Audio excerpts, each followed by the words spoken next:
Today, I'm going to talk about the narcissist's real mindset. Hi, I'm Nanette. Welcome back to Narcissism Exposed. So, how you think, what your core values are, what you believe all make up your mindset. And that becomes your reality. Want proof? In Proverbs chapter 23, verse 7, it says, "As a man or woman thinks in his or her heart, so is he." As a man or woman thinks in their heart, so are they. So as you think in the depths of your heart and what you believe, again, the core values and what your actions show, what your actions show is your mindset, and it's your reality.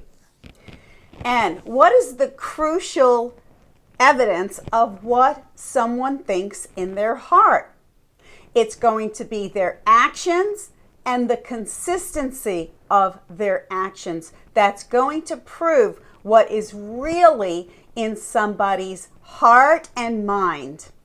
And that is going to be their true reality. No matter what the narcissist may tell you, because that's the focus here of this episode, no matter what he or she declares to you in their fake persona, in their lies and deception, you're going to know what their true reality is by their mindset and the actions and consistency of those actions that they portray to you. So let me pose a question to you. So how does the narcissist act when he or she is upset? When you disagree with him? And when I say him, you can fill in the blanks, her. So whichever one applies in your situation. When you set boundaries, right? When you challenge their disrespect that they throw at you. When you call them out on lying, cheating, stealing, smear campaign, and their dishonesty. When they're under pressure, how do they respond? How do they act? What's the consistency of their behavior? And when you correct them, and I'm sure there's many more on this list of how you can determine their mindset and reality as you interact with that narcissist, because we know that it's mainly the ones in the narcissist's inner circle that they attack vigorously and viciously.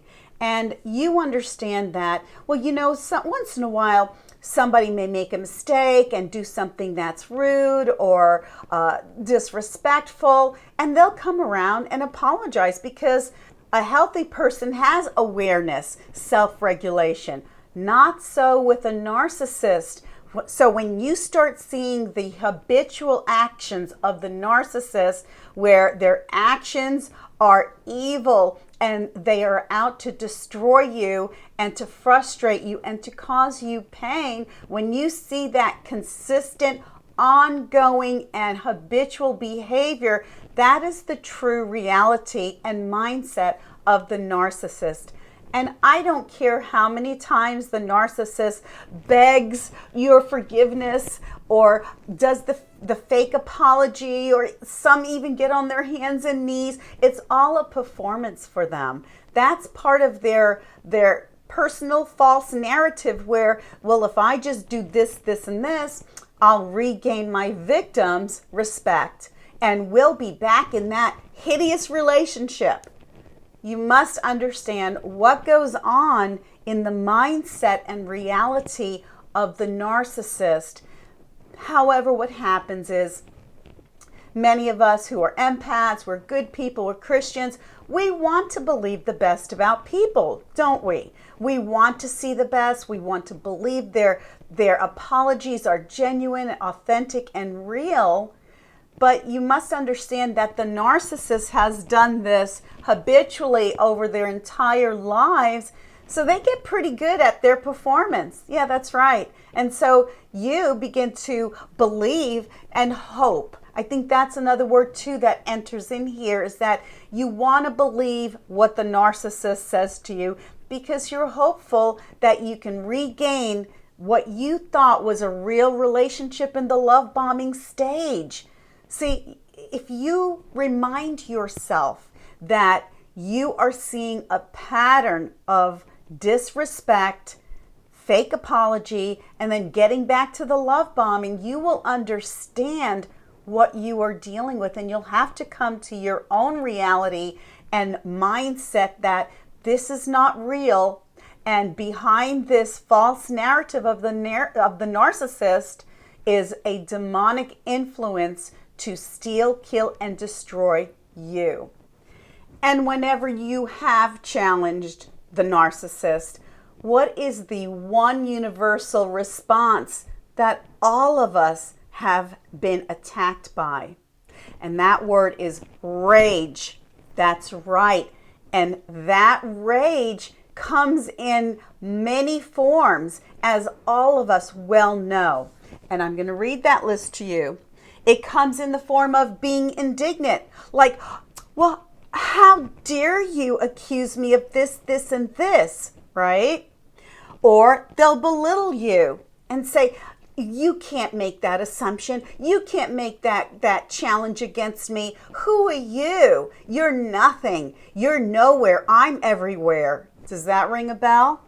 Or they'll berate you and just attack you in any way they can. They'll bring things up from the past. Well, you did this 3 months ago, and then you did this yesterday, and then, and I'm feeling very, very anxious and attacked.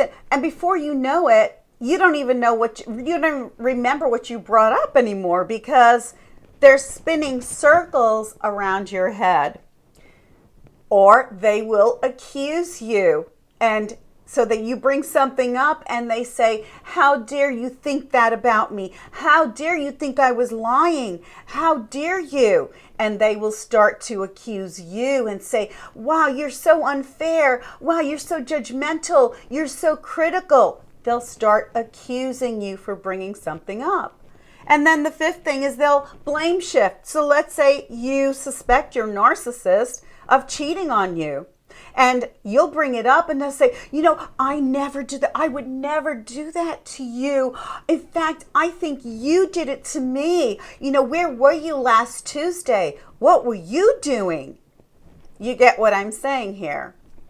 Then the other thing they do is they start talking circles around you. They'll start saying, well, you did this last year, and then you did this yesterday, and then, I remember you doing this, and I think you're misremembering, and maybe we should talk about what you did last week. And they do what's called a word salad, where it's all mixed words. You don't even know which way is up anymore. And they're basically flying you around the airport as many times as you can, leaving you confused and off balance. Or another response to the narcissist's rage is that they'll gaslight you. You will not hear from them for days or even weeks or months. And you won't know where they are or what they're doing or who they're doing it with. And ghosting is a very hideous way of punishing you for even bringing up what they are doing to you to attack you and destroy you. So look, the bottom line is this. The narcissist is truly showing you what he or she thinks about you, what their mindset is, what their reality is, despite any of the flowery words or the fake apology that they keep popping up at you to hook you back to them. You must understand that their actions, that is what you will recognize as their true reality and mindset. And here's what their actions are showing you. They're showing you that you and your feelings don't matter. And that hurts. You and I both know when somebody could care less how you feel when you in return are providing them empathy, compassion, sympathy, care, love, and they in return have no concern for your feelings, believe that is their true reality. They believe that you are inferior to them. So their actions, their mindset, their reality is showing that you are inferior to the narcissist in their sick and twisted minds, right? And they are showing you that they're in charge. Every time you believe the fake apology, every time you get hooked back to them, every time you believe, that their lies to you, the deception, and you get to thinking, oh, maybe I was wrong, and you start to feel guilty, they are in their heads gloating because they're thinking, I'm in charge. See, I'm the boss. And the narcissist is also showing you how he or she truly feels about you. They don't share your feelings. They don't share your empathy. They don't share your compassion. They don't share your love. They don't have any of those for you. And so they are showing you exactly what their reality is with you and what their mindset is. However, what they want you to believe is the false reality. So I want you to understand that is so critically important for you to see the actions and the consistency of those actions. And because the narcissist feels all those ways about you, being superior, in charge, and having no feelings for you, guess what you are not going to get from the narcissist? I want you to take notes and go check, check, check, okay? So that means the true reality and mindset of the narcissist, as opposed to the false narrative, you will not get support from your narcissist. You will not get encouragement from your narcissist. You will not get any type of protection from your narcissist. You will not get any type of honor from your narcissist. You will not get any real love from your narcissist. You will not get any respect from your narcissist. You will not be listened to. Basically, you will be invisible to your narcissist.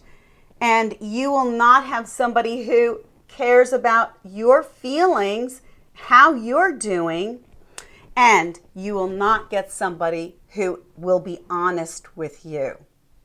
Now, that's not a relationship that you're in with that narcissist, is it? I call it a situationship. And in a situationship, you are in a situation that you, as the protector of your own heart and mind, need to start observing. Observe every single action and the consistency and how habitual those actions are so you can understand the true mindset and reality of the narcissist. There's a fantastic verse in God's Word, and it's in Proverbs chapter 4, verse 23, and it says, "Keep or guard your heart with all diligence, for out of it spring the issues or deep things of life." Now, there's several things that you're going to need to guard your heart. You're going to need self-awareness. You're going to need honesty. You're going to need accountability. You're going to need love for yourself. And you're going to need discipline. That's right. It's easy to be wild and evil and run amok and treat people badly. It takes discipline to walk with love and kindness. It takes you working with your own heart and mind and being very self-aware. The narcissist has none of these. They have none of these qualities, nor do they care to have any of these qualities. And because of that, there is so much evil and ill feelings towards you, towards being evil towards you and destructive. That is what is emanating from the the black heart of the narcissist, because they have no concern for disciplining themselves. They just run amok, they do whatever they want, and they're rebellious and undisciplined. Look, your life is constructed and directed by how and what you think. For the narcissist, they can't even sleep unless they are devising evil. Want proof? In Proverbs chapter 4, verse 16, it says, "For they, the evil, toxic people, also known as narcissists," that's one of the many, "they cannot sleep unless they do evil. They are deprived of sleep and slumber until they make someone fall or stumble or get hurt." You and I can't sleep if we know we've wronged somebody or hurt somebody, or if we're hurt. You know, we're up at night, we're crying, we're curled on a chair, you know, just crying because we're in pain or we realize we hurt somebody else. Not so the narcissist. If they know they've done you evil, for instance, they're ghosting you, you're losing sleep because you're not hearing from your narcissist, they're at home sleeping like a baby. That's right. When the narcissist knows that you are suffering and in pain, and maybe you're shooting him or her text saying, "Hey, this is really hurting me. Can't you call me back?" And they gleefully just ignore you, and they go to bed and they sleep like a baby. So you must know and understand the true mindset and reality of the narcissist. And I want you to want for yourself what I want for you, which is Proverbs chapter 4, verse 23, to guard your heart with all diligence. So if you found this helpful, do hit the like button. And if you haven't already subscribed, do hit the subscribe button. And don't forget to hit the notification bell so you'll be notified the next time I put out a video. And until next time, walk in peace and be blessed in your hearts.